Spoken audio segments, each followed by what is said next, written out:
বছর 8 বছর লেখাপড়া করার পরে 5 পারা মুখস্থ করতে পারে না, আল্লাহ দেয় না, তাই হয় না। 5 পারা পড়েও সেটা ভুললা যায়। কিন্তু আল্লাহ যারে দেয় তাকে 5 বছর লাগে না, মাত্র 49 দিনে নোয়াখালীর ছেলে গোটা 30 পারা কোরআন মুখস্থ করেছে। তার হৃদয়ে কোরআনকে নিজের হাতে কলম দিয়া লিখেছেন একজন। বুঝে থাকলে মুজাহিদের আওয়াজে আওয়াজ করে বলুন, তিনি কে? আল্লাহ লিখেছেন। দুনিয়ার ইলম নিজের ইচ্ছা অর্জন করা যায়, কিন্তু নবীর ইলম কোরআন সুন্নাহ এটা কে পাবে, এর চয়ন, এর নির্ধারণ, নির্বাচনকারী একজন। আওয়াজ করে বলুন, তিনি কে? আরো জোরে আওয়াজ করে বলেন, তিনি কে? আল্লাহ। আল্লাহ যাকে ইলম দেয় সে ইলম পায়। এ কারণেই আল্লাহ যার নাম হাফেজের খাতায় লেখে সে হাফেজ হয়, আল্লাহ যার নাম মুহাদ্দিসের খাতায় লেখে সে মুহাদ্দিস হয়, আল্লাহ যার নাম ফকিহের খাতায় লেখে সে ফকিহ হয়। আল্লাহ যার নাম লেখে না সে মাদ্রাসার বারান্দা দিয়ে ঘুরে কিন্তু ইলম পায় না। এটা আল্লাহর দান, আল্লাহ দিলে সে পেয়ে যায়। ইলম তো আল্লাহ পাকের নূর, আল্লাহ যাকে দেন সে পায়। এ কারণে কলবের ভিতরে ইলম ঢুকে যায়, কলবের ভিতরে ইলম আল্লাহ লিখে ফেলায়, কোরআন কলবে লিখে ফেলায়। কাগজ লাগে না, কলম লাগে না, ছাপাখানা লাগে না, খোদার হাতে, খোদার বান্দার কলমের ভেতরে আল্লাহ নিজের কুদরতি কলমে লিখে রেখে আল্লাহ তাআলা হেফাজত করে। অল্প সময়েও হেফাজত হয়। ইমামে আজম আবু হানিফা রাহমাতুল্লাহ আলাইহি আজব ইমাম ছিলেন, আজব হাফেজে কোরআন ছিলেন। কিরকম আজব হাফেজে কোরআন ছিলেন ইমামে আজম আবু হানিফা রাহমাতুল্লাহ আলাইহি? ইমামে আজম আবু হানিফা রাহমাতুল্লাহ আলাইহি এই রকম হাফেজে কোরআন ছিলেন যে তিনি 2 রাকাত নামাজে গোটা কোরআন মাজিদ 2 রাকাত নামাজে এক রাতে খতম করে ফেলতেন। সুবহানাল্লাহ ওয়া বিহামদি। 2 রাকাত নামাজে এরকম হাফেজ সাহেব। ইমাম সাহেব মসজিদে ইশার পরে কখনো কখনো নামাজে দাঁড়িয়ে যেতেন। মুয়াজ্জিন বুঝা লাইতো সূরা বাকারা থেকে শুরু করছে, আজকে পুরা রাত কোরআন তেলাওয়াত হবে। মুয়াজ্জিন আস্তে করে মসজিদের দরজা চাপায়া দিয়ে চলে যেত। ফজরের আযান দিতে মুয়াজ্জিন মসজিদে এসে দেখতো ইশার পরে নু'মানকে যেমন দাঁড়ানো দেখা গেছে ফজরের আগ দিয়ে নু'মান চায় নামাজে, ঠিক তেমনি আল্লাহর আদালতে দাঁড়ায় রইছে।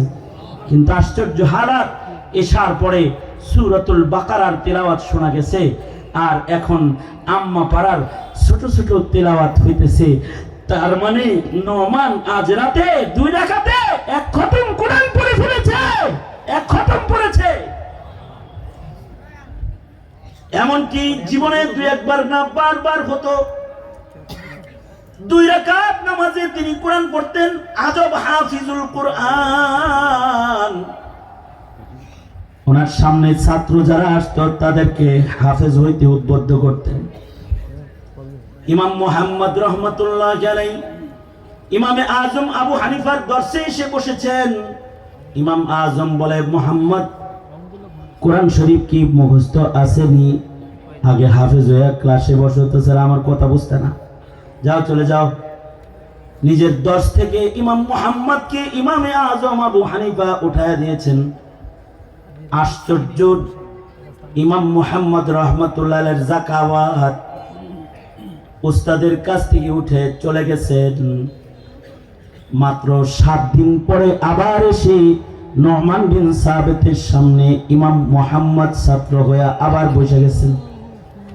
ইমামে আজম ইমাম মুহাম্মদ কি বলে, মুহাম্মদ বলছি না হাফেজ না হয়ে ক্লাসে বসবো না, আবার আইসো কি লাগিন? ইমামে মুহাম্মদ বলে, উস্তাদজি আপনার শর্ত পুরা করেই বসেছি, শুধু হাফেজ হইছি তা না, এই 7 দিনের ভেতরে আবার মারে এক খতম বিনা লোকমায় শোনায়া তারপরে মার কাছে পরীক্ষা দিয়ে পাশ করে তারপরে এসে বসছি। তার মানে 7 দিনের মাথায় একটা মানুষের কলবের ভেতরে 30 পারা কোরআন অঙ্কিত হয়েছে। ইমাম মুহাম্মদ জমানার জবরদস্ত একজন আলেম ছিলেন, জবরদস্ত মুজতাহিদ ছিলেন।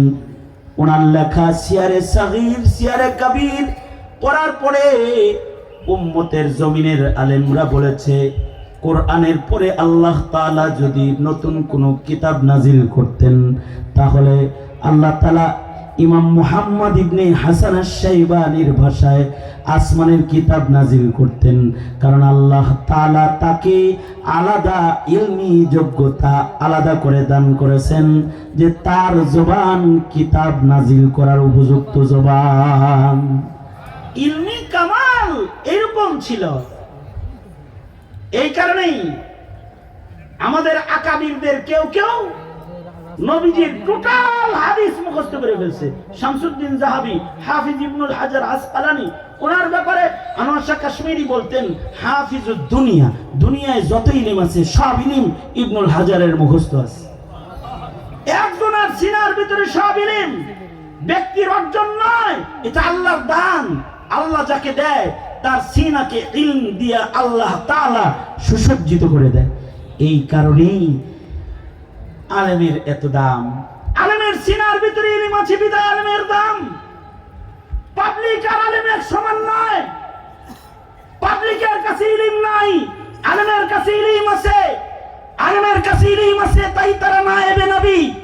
আলেমের কাছে ইলম আছে বিধায়ী আলেম কবরের আযাব দেখতে পায়, হাসরের বিচার দেখতে পায়, জান্নাত দেখতে পায়, জাহান্নাম দেখতে পায়, আল্লাহর জালাল দেখতে পায়।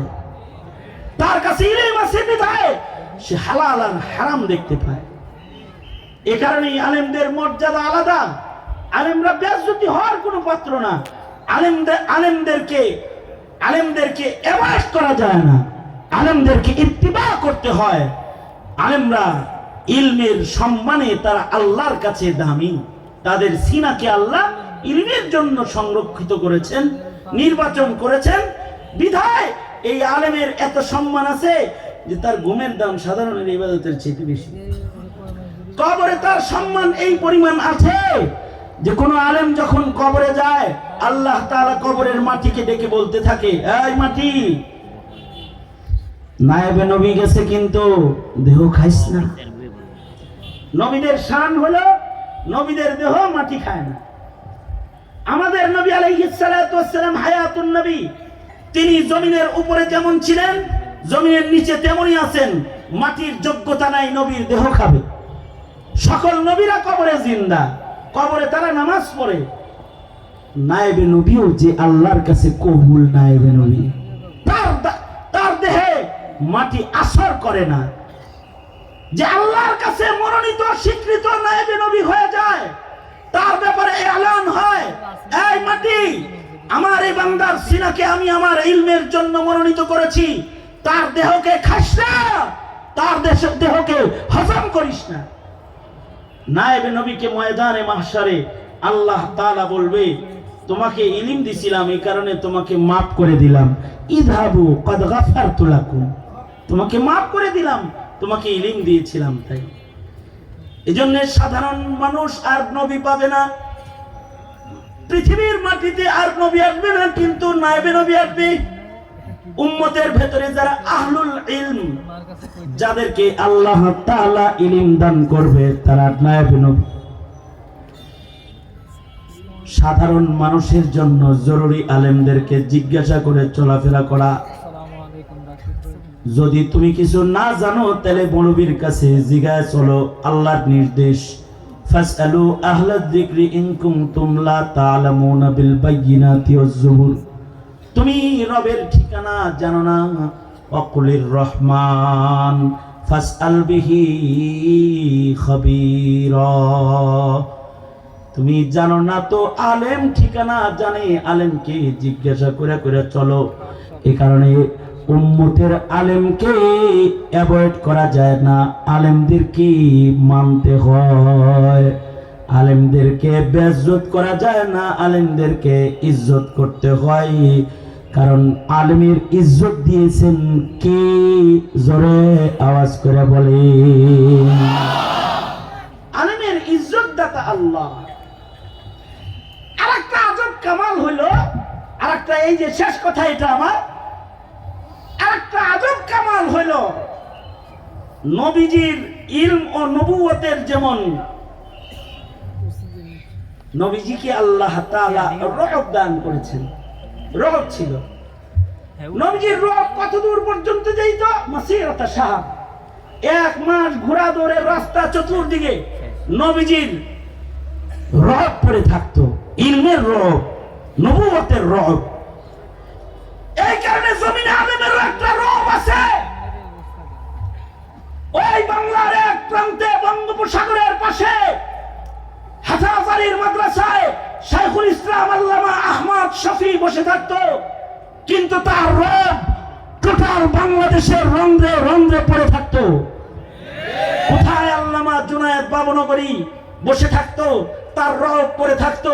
শাইখুল হাদিস আল্লামা আজিজুল হক ঢাকার একটি ছোট্ট মাদ্রাসার ছোট্ট কোণে বসে হাদিসের দর্শে ব্যস্ত থাকতো।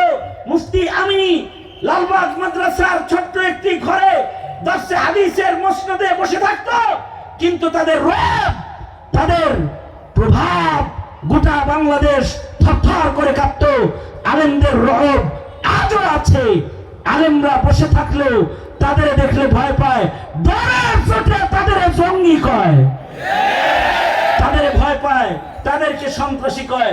এরা তসবিলে বয়ে থাকে, তারপরেও ভয় পায়, কারণ এই রব এটা নবীর ওয়ারাসাত।